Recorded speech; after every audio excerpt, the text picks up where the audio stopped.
देश में बैसाखी के पर्व की उमंग है।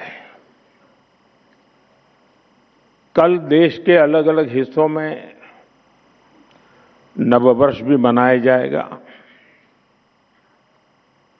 मैं आज जलियांवाला बाग नरसंहार के वीर बलिदानियों को भी श्रद्धांजलि देता हूं। साथियों, देश की विकास यात्रा के इन अहम पड़ावों के बीच भारत 21वीं सदी के सबसे बड़े निर्णयों में से एक निर्णय लेने जा रहा है।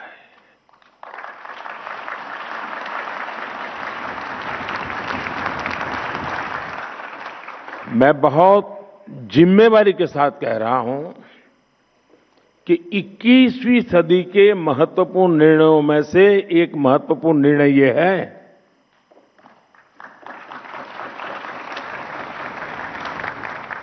ये निर्णय नारी शक्ति को समर्पित है। नारी शक्ति वंदन को समर्पित है। हमारे देश की संसद एक नया इतिहास रचने के करीब है। एक ऐसा नया इतिहास जो अतीत की संकल्पनाओं को साकार करेगा, जो भविष्य के संकल्पों को पूरा करेगा। एक ऐसे भारत का संकल्प जो समता मूलक हो, जहां सामाजिक न्याय केवल एक नारा न हो, लेकिन हमारी कार्य संस्कृति का, हमारे वर्क कल्चर का, हमारी निर्णय प्रक्रिया का स्वाभाविक हिस्सा हो। साथियों, राज्यों की विधानसभाओं से लेकर देश की संसद तक दशकों की प्रतीक्षा के अंत का समय 16, 17, 18 है।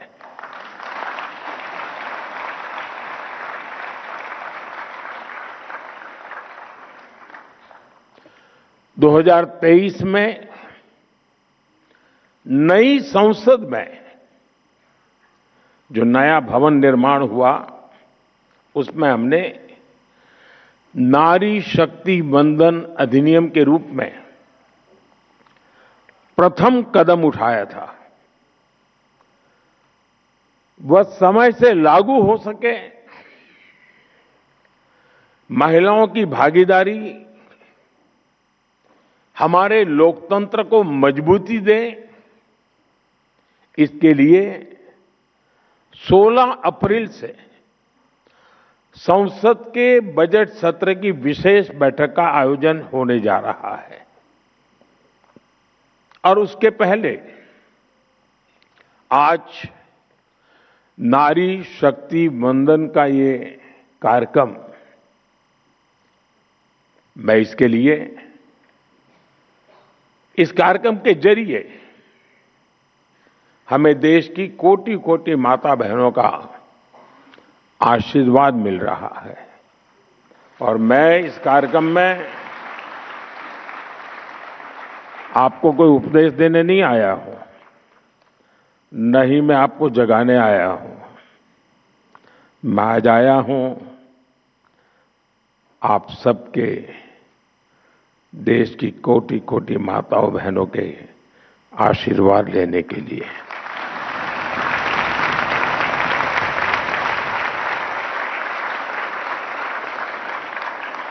आप सभी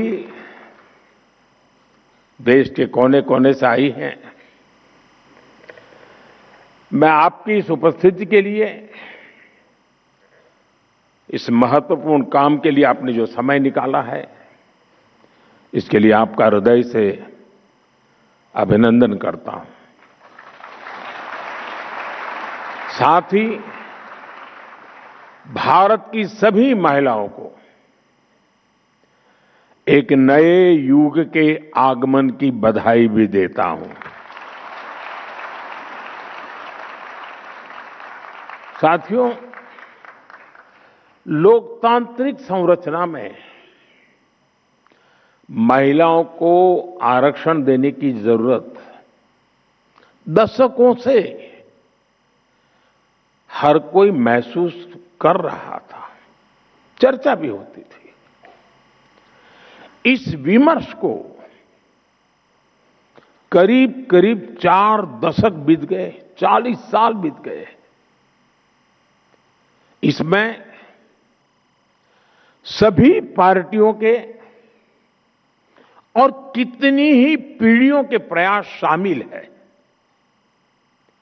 हर दल ने इस विचार को अपने अपने ढंग से आगे बढ़ाया है। 2023 में जब नारी शक्ति वंदन अधिनियम आया था, तब भी सभी दलों ने सर्वसम्मति से इसे पास कराया था।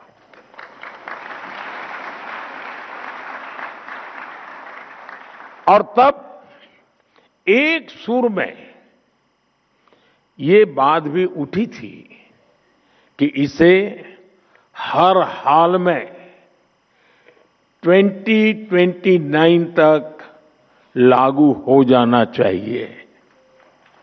ये बात सबने कही थी। कानून पारित हो लेकिन लागू न हो, ये सदन में किसी को मंजूर नहीं था। और खास करके हमारे विपक्ष के सभी साथियों ने मुखर होकर के इस बात पर जोर डाला था कि 2029 में ये लागू होना चाहिए। 2029 की समय सीमा को ध्यान में रखते हुए सरकार ने, क्योंकि विपक्ष ने जो बात रखी थी हमारे लिए वो बात भी गंभीर होती है, और इसलिए हम लगातार विचार विमर्श करते रहे, मंथन करते रहे, नए नए रास्ते खोजते रहे। संविधान की जिनको ज्यादा अध्ययन है ऐसे लोगों की भी सलाह ली, और 16 अप्रैल से संसद में इस पर व्यापक चर्चा भी होने जा रही है। साथियों, हमारा प्रयास है और हमारी प्राथमिकता भी है, इस बार भी ये काम संवाद, सहयोग और सहभागिता से हो।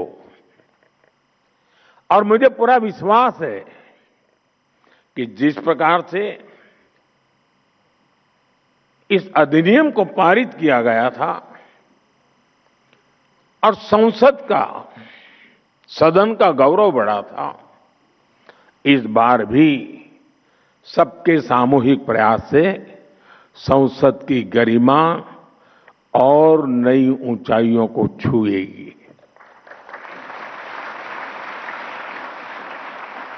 देश की हर नारी को भी अच्छा लगेगा कि हर दल ने राजनीति से ऊपर उठकर उनके हित में ये महत्वपूर्ण निर्णय लिया है, काम किया है। वैसे मैं देख रहा हूं, बीते कुछ दिनों से देश भर में महिलाएं मुखर होकर इस विषय पर बात कर रही है। व्यापक रूप से एक डिबेट चल रहा है और लोकतंत्र की एक बहुत बड़ी ताकत है। विधानसभा और लोकसभा पहुंचने में उनके सपनों को, आप सबके सपनों को नए पंख मिलने जा रहे हैं।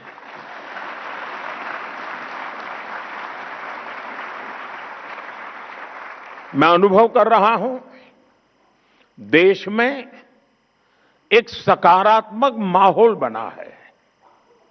साथियों, आजादी की लड़ाई से लेकर संविधान सभा के निर्णयों तक स्वतंत्र भारत की नींव रखने में भारत की नारी शक्ति ने असीमित योगदान दिया है। इतिहास गवाह है।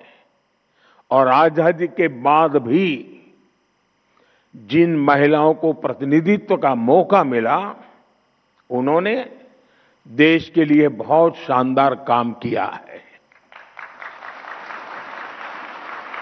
हमारे देश में राष्ट्रपति से लेकर प्रधानमंत्री तक महिलाएं जहां भी रही हैं, उन्होंने अपनी अलग लेगेसी बनाई है। इस समय भी हमारे देश में राष्ट्रपति जी से लेकर वित्त मंत्री तक ऐसे अहम पद महिलाएं ही संभाल रही है। उन्होंने देश